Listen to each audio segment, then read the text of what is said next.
Alô, alunos, professor Carlos mais uma vez aqui com vocês, tá?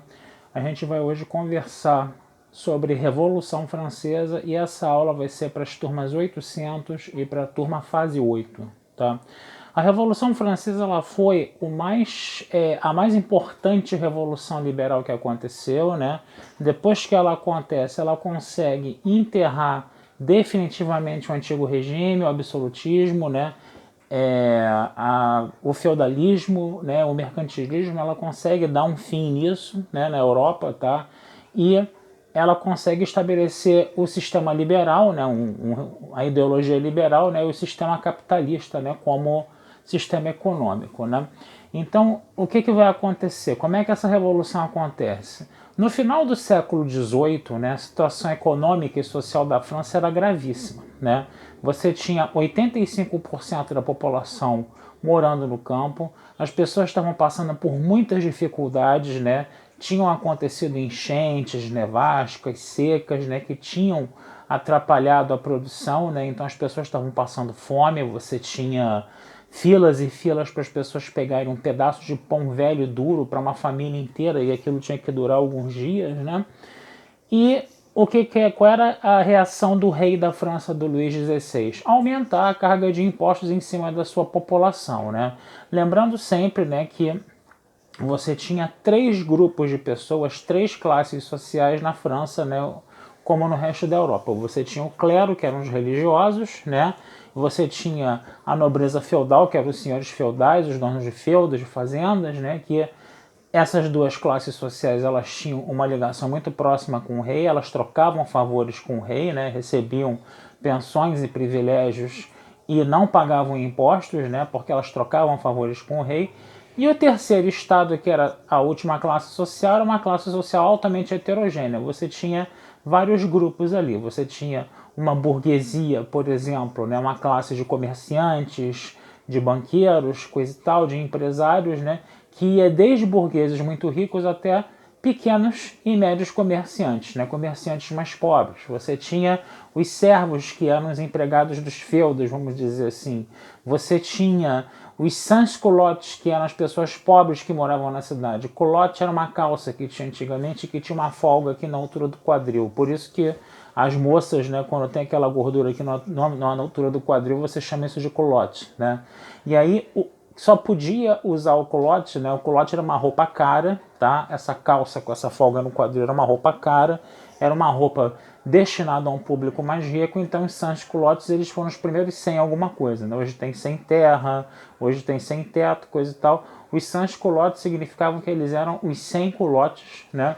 Que eles não tinham dinheiro para comprar essa calça cara porque eles eram pobres, né? E eram os moradores pobres da cidade.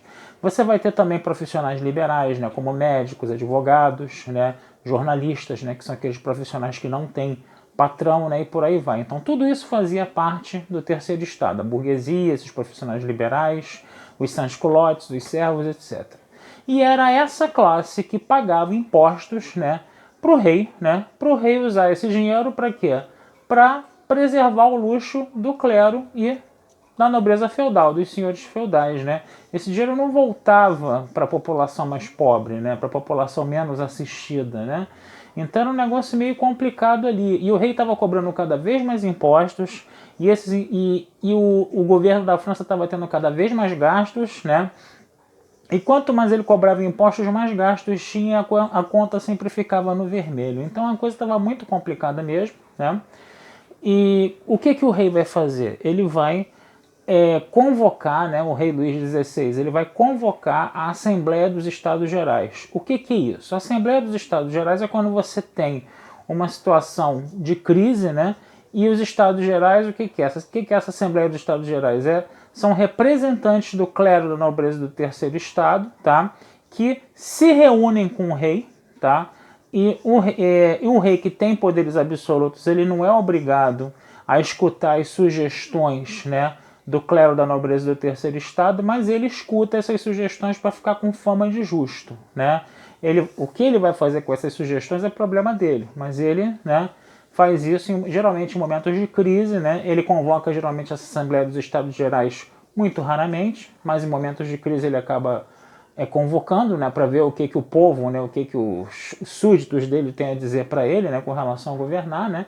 E aí ele vai aceitando ali algumas sugestões, outras não, né, para ele ficar com fama de justo mesmo. E aí o que o terceiro estado falou nessa Assembleia dos Estados Gerais? Rei, você tem que pedir, né, para o clero e para a nobreza pagarem impostos também. Só que o clero e a nobreza não queriam pagar impostos, eles queriam continuar lá como duas classes privilegiadas, né? E aí, o que vai acontecer? Alguns membros do clero, alguns membros da nobreza feudal se juntaram com o terceiro estado, né?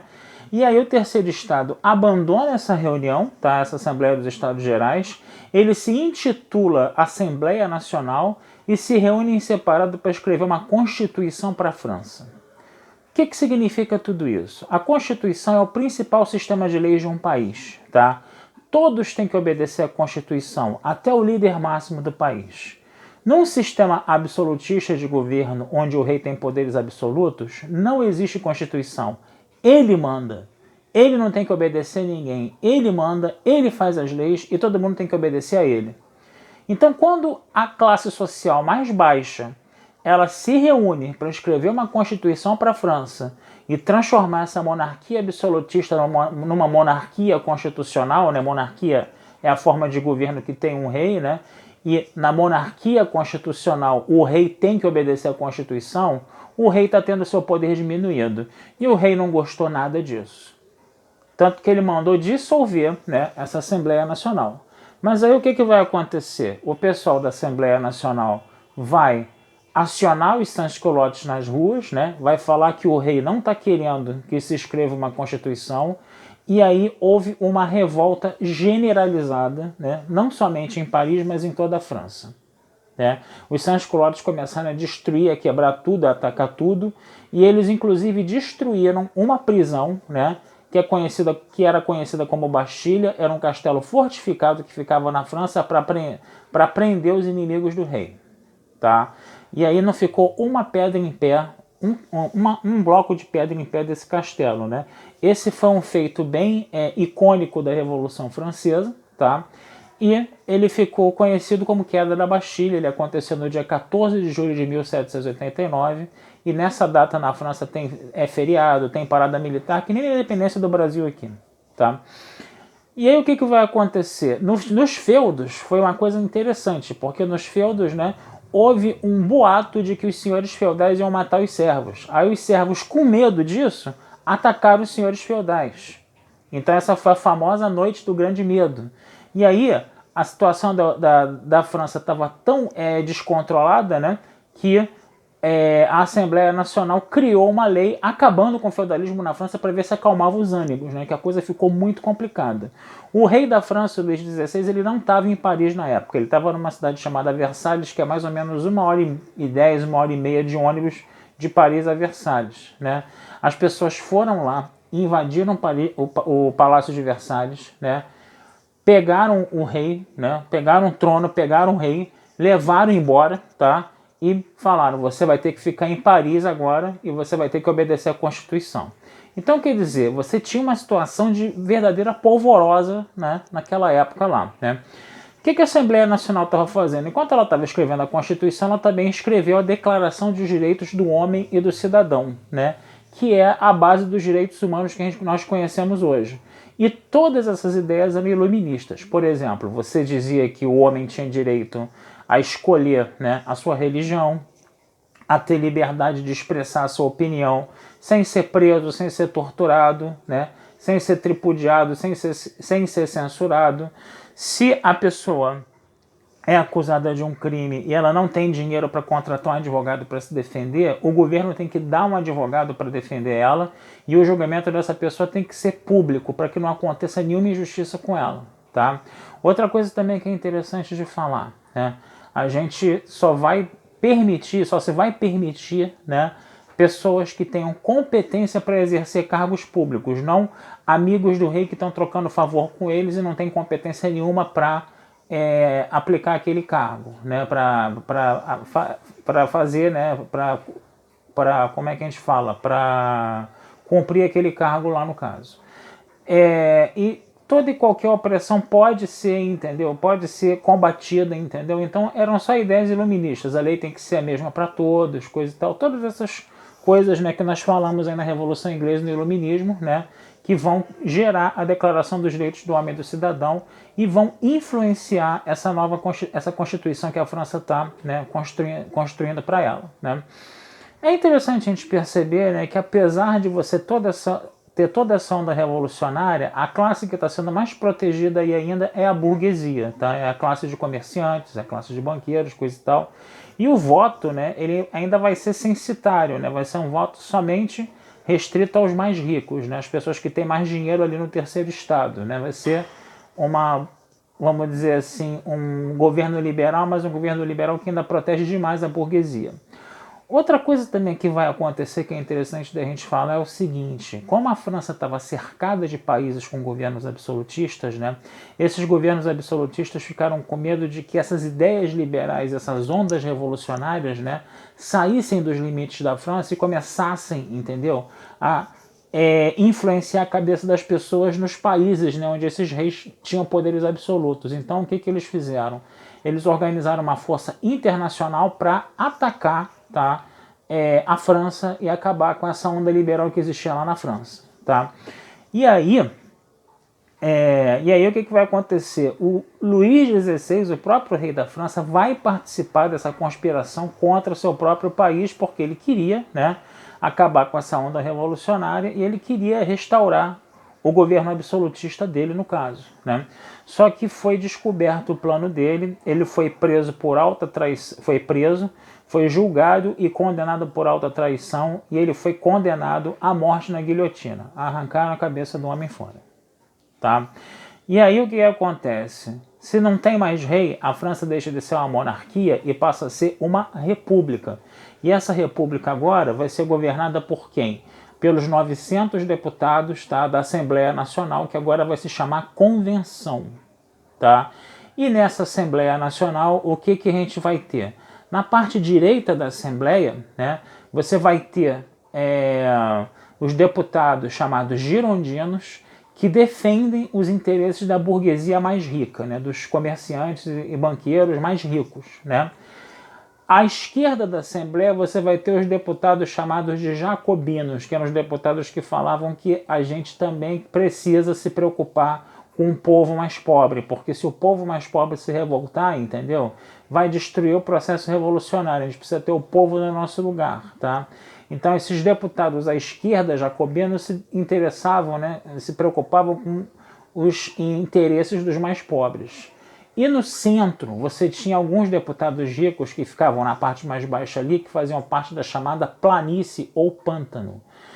Como é que esses deputados se comportavam? Quando tinha uma votação e os deputados à esquerda estavam com mais votos, né, os deputados mais preocupados com o povo mais pobre, né, o que esses deputados da planície do pântano faziam? Eles ficavam do lado dos deputados da direita, dos girondinos. Para quê? Para equilibrar a votação. E o contrário também acontecia. Quando os deputados da direita tinham mais votos numa votação, o que os deputados do pântano faziam? Iam para o lado da esquerda, para o lado dos jacobinos, para também equilibrar a votação. Então vocês estão vendo que essa coisa de esquerda, direita e centro, né, que se fala tanto em política, né, vai aparecer aí, né, na Revolução Francesa. Lembrando que a direita se preocupa com os interesses dos mais ricos, a esquerda se preocupa com os interesses dos mais pobres, e o centro, né, fica fazendo esse jogo duplo com os dois ali, tá certo? Só para vocês entenderem como é que isso acabou funcionando, tá? A França continuou, né, a sofrer ataques, né, mesmo que as ideias revolucionárias, as ideias iluministas tenham sido espalhadas e os ataques tenham sido barrados um pouco, né, a França sofreu novos ataques agora empreendidos pela Inglaterra, né, que era a grande inimiga dela. E aí, os jacobinos, né, pediram o dinheiro dos girondinos para quê? Para equipar os exércitos franceses para poder, né, defender a França, né, dessas invasões, né? E aí o que vai acontecer? Os girondinos não quiseram dar esse dinheiro. Então os jacobinos vão fazer o seguinte, vão chamar novamente os sans-culottes, né? Para quê? Para articular um golpe, né? Para fazer um golpe e tirar os girondinos, tá? E o pântano e a planície, né? Tirar a direita e o centro do poder e haver um governo somente de jacobinos, um governo somente de esquerda, que pensasse nos interesses dos mais pobres, né? Como os jacobinos sabiam que eles precisavam do apoio dos mais pobres, os jacobinos começaram a tomar uma série de medidas populares, uma série de medidas que beneficiavam os mais pobres. Por exemplo,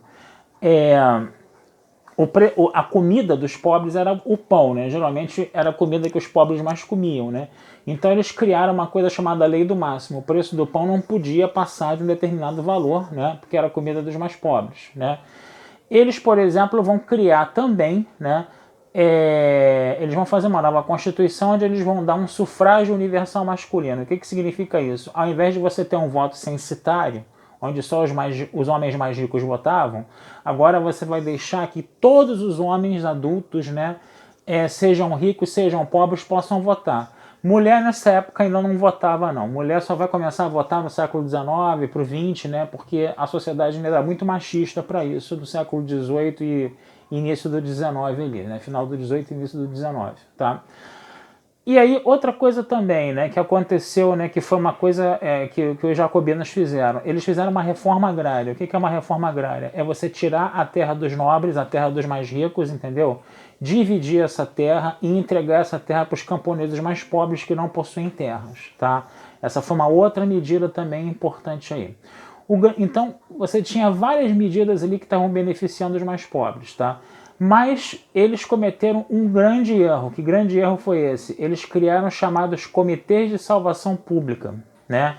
O que significa isso? Qualquer suspeita que você tivesse de alguém que tivesse praticando uma atividade antirrevolucionária, uma atividade contra a Revolução Francesa, você podia denunciar no Comitê de Salvação Pública. Essa pessoa que era denunciada era presa, era julgada e era condenada à guilhotina.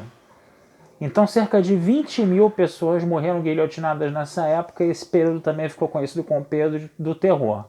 Por que isso? Porque a França estava sendo atacada, a França estava sob guerra. E aí, quando o seu país está sob guerra, a tendência dos governos que estão sob guerra, né, é ficarem mais autoritários, né? Porque você tem que ter a população te obedecendo ali, porque você está empreendendo uma guerra contra outras forças, né, e você precisa que o povo te obedeça. Então a tendência é o governo ficar mais autoritário, e foi o que aconteceu durante o período do terror, né? E isso foi fazendo com que esse governo autoritário do período do terror fosse aos poucos perdendo apoio, né? Os sans-culottes, por exemplo, eles queriam se organizar em associações de trabalhadores, que era uma coisa muito avançada para a época, né? E aí os jacobinos não queriam isso, né? Você tinha os monarquistas, né, os que queriam a volta do rei, né, que estavam ali querendo derrubar os jacobinos. Você tinha os girondinos e os deputados da planície que queriam também derrubar os jacobinos. Então, cedo ou tarde, os jacobinos foram perdendo apoio e eles acabaram sendo derrubados pelos girondinos e pela planície, e eles é que acabaram sendo guilhotinados depois, né? E aí, quando os girondinos e a planície assumem o poder, né, reassumem o poder, né, eles acabam com o sufrágio universal. Por exemplo, eles voltam a botar outras medidas, né, que beneficiem mais a burguesia, no caso, né? E é interessante que eles vão fazer o quê? Eles vão estabelecer que quem vai governar a França agora vai ser um diretório de 5 deputados escolhidos por votação, tá? Entre os deputados lá da convenção, né? Então vai ser um diretório de 5 membros. O problema é que alguns girondinos acharam que esse diretório não estava tendo pulso firme, né, para lidar com as crises políticas, né, que estavam acontecendo na época. Porque vocês estão vendo que está havendo troca de governo toda hora aí, né? E toda hora vai ter gente ali que vai querer puxar, um vai querer puxar o tapete do outro para poder assumir o poder, né? Então, alguns girondinos achavam que o governo do diretório não tinha pulso firme suficiente para poder lidar com essas crises. E aí eles achavam que a França devia ter um grande líder, que tivesse uma grande autoridade, uma autoridade forte, uma autoridade incontestável, um cara que fosse amado pelas pessoas, tá? Um grande herói nacional. Esse grande herói nacional, ele existia, tá? E era um jovem general chamado Napoleão Bonaparte, que era um general que estava conseguindo expulsar todos os inimigos da França que tentavam atacar a França, né? Aí esses girondinos se aproximam do Napoleão, né? Para quê?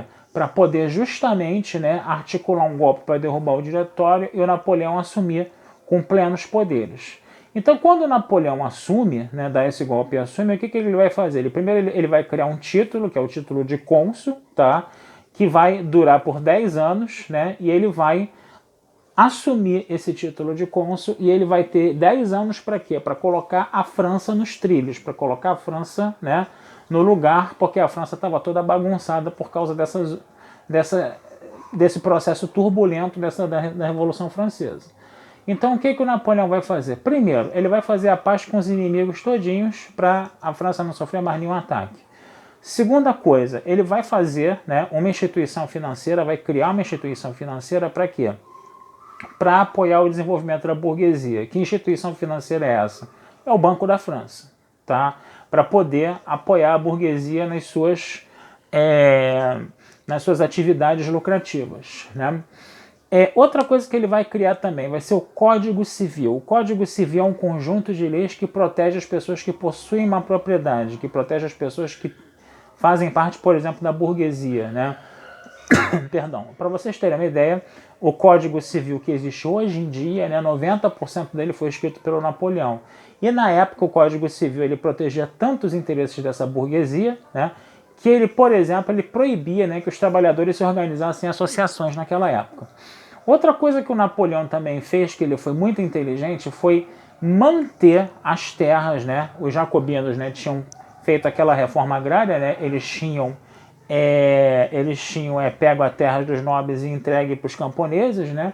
O Napoleão não mexeu em nada disso, manteve as terras nas mãos dos camponeses, né? O que fez com que o Napoleão ficasse muito popular. O Napoleão também vai fazer a paz com a igreja, né? Porque durante a Revolução muitas terras da igreja foram tomadas da igreja e o Napoleão vai fazer o quê? Vai devolver essas terras para a igreja, mas ele vai deixar bem claro uma coisa: todos os bispos, né, que a Igreja Católica nomearem para a França, tá, vão ter que ter a aprovação dele, né? Então ele vai aos poucos, né, colocando a França no lugar, ele vai aos poucos organizando a França, né? E aí ele vai ficando muito popular, as pessoas vão gostando muito dele por causa disso. E aí então ele vai fazer o seguinte, ele vai estabelecer um plebiscito popular.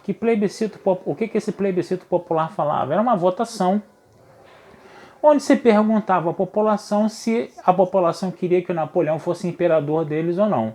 Aí, como ele estava muito popular, ele acabou sendo aceito, né, como imperador, né? Mas vejam bem, não um imperador absolutista, tá?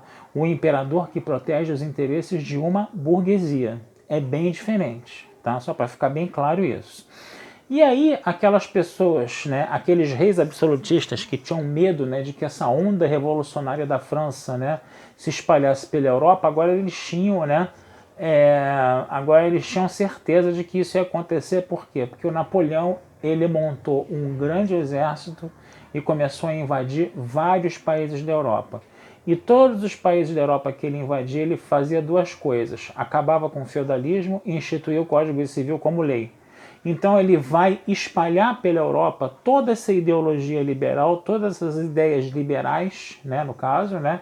E é isso que vai, entendeu, depois levar a várias revoluções liberais pela Europa no século XIX. Mas isso daí é uma coisa que a gente vai falar mais lá para frente. O que vai acontecer? O único país que ele não conseguiu atacar era a Inglaterra. Por quê? Porque a Inglaterra fica numa ilha e tem a maior marinha do mundo naquela época. Né? Naquela época ela tinha a maior marinha do mundo, então era impossível atacar a Inglaterra pelo mar. Então o que o Napoleão vai fazer para enfraquecer a Inglaterra economicamente? Ele vai obrigar os países que estão sob o domínio da França a não fazer comércio com a Inglaterra. Esse bloqueio comercial que a França impôs à Inglaterra ficou conhecido como bloqueio continental. Por quê? Porque vários países do continente europeu estavam sob o domínio de Napoleão, né? E esse bloqueio continental, ele inclusive estimulou, né, a família real de Portugal, né, a sair de Portugal e se estabelecer aqui no Rio de Janeiro, o que acelerou o processo de independência do Brasil, que isso é uma coisa que a gente vai conversar depois em outra oportunidade, tá? Só que nem todo mundo respeitava o bloqueio continental. Por exemplo, a Rússia não respeitou. E aí o Napoleão teve que atacar a Rússia. Só que o Napoleão acabou quebrando a cara ao atacar a Rússia, né? Por quê? Porque a Rússia é um território muito grande, a Rússia tem um inverno muito rigoroso E aí, né, uma das coisas que ajudaram, né, a derrotar o Napoleão na Rússia foi o seguinte: os russos faziam uma coisa chamada estratégia de terra arrasada. O que significa isso? O Napoleão atravessa a fronteira com a Rússia e com o exército francês. Aí quando ele vai tentar tomar as primeiras cidades, todas as cidades estão destruídas. Os próprios russos destruíram suas cidades e não deixaram nenhum recurso lá para o exército francês pegar. Comida, água, arma, nada. Aí então, o que resta aos soldados franceses? Continuar avançando o território russo adentro. Quando eles estão mais lá para dentro, eles encontram mais cidades destruídas sem recursos, né? E eles andando nesse inverno rigoroso. E quando eles vão mais para dentro, mais cidades destruídas, né? E aí o que acontece? Os soldados eles vão morrendo, né? De frio, de cansaço, de fome, de sede, né? Porque não tem recurso nenhum. E quando o exército francês já está bem, vamos dizer assim, enfraquecido, bem lá dentro do território russo, né?